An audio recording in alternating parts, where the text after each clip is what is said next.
Mark me. My hour is almost come when I, to sulphurous and tormenting flames, must render up myself. Pity me not, but lend thy serious hearing to what I shall unfold. I am thy father's spirit, doomed for a certain term to walk the night, and for the day confined to fast in fires till the foul crimes done in my days of nature are burnt and purged away.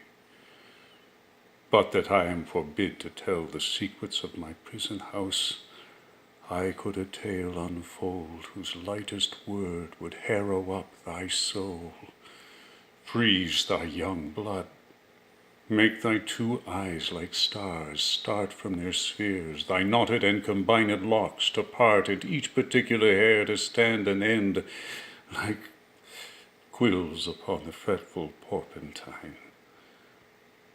But this eternal blazon must not be to ears of flesh and blood.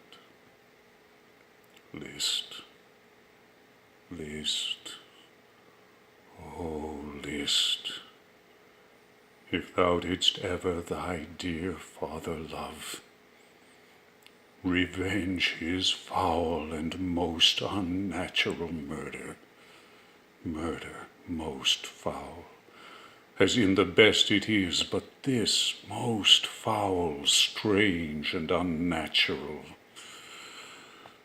I find thee apt, and duller shouldst thou be than the fat weed that roots itself in ease on Lethe wharf, wouldst thou not stir in this.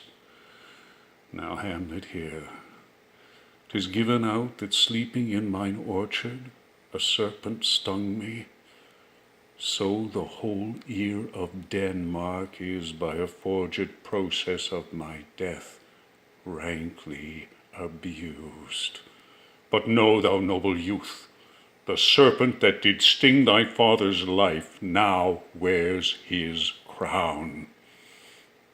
Aye, that incestuous, that adulterate beast, with witchcraft of his wit, with traitorous gifts, oh, wicked wit and gifts that have the power so to seduce, won to his shameful lust the will of my most seeming virtuous queen. O Hamlet, what a falling off was there! From me, whose love was of that dignity that it went hand in hand even with the vow I made to her in marriage, and to decline upon a wretch whose natural gifts were poor to those of mine.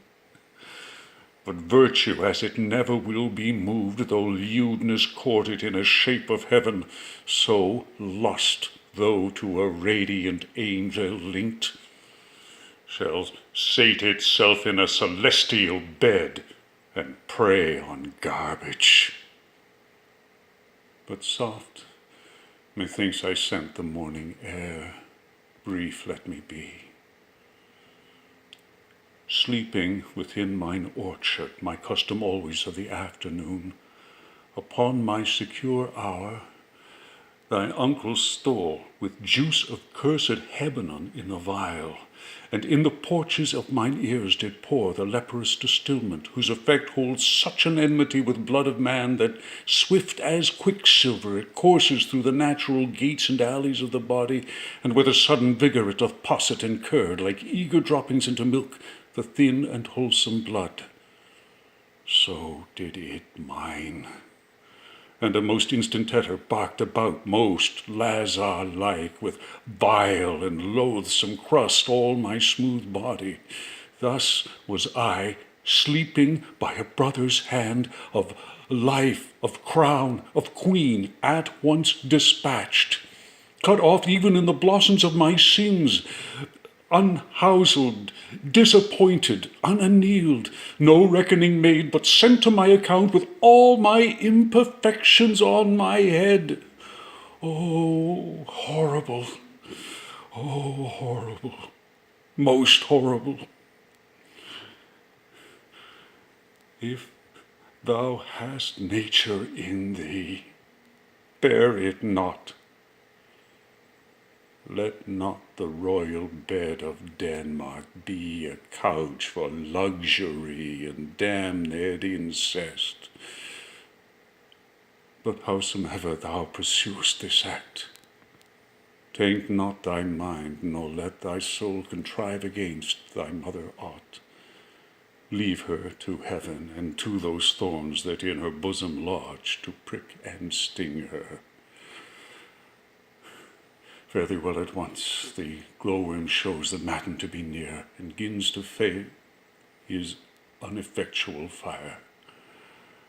Adieu, adieu, Hamlet, remember me.